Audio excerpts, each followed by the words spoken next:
Seriously, I just watered.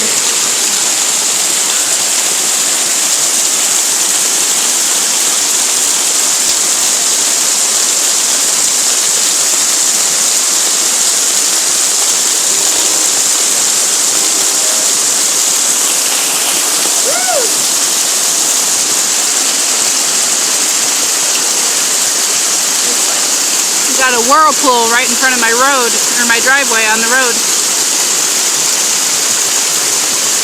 Yeah, my poor drowned zucchinis. If my bush beans live, I'll be surprised.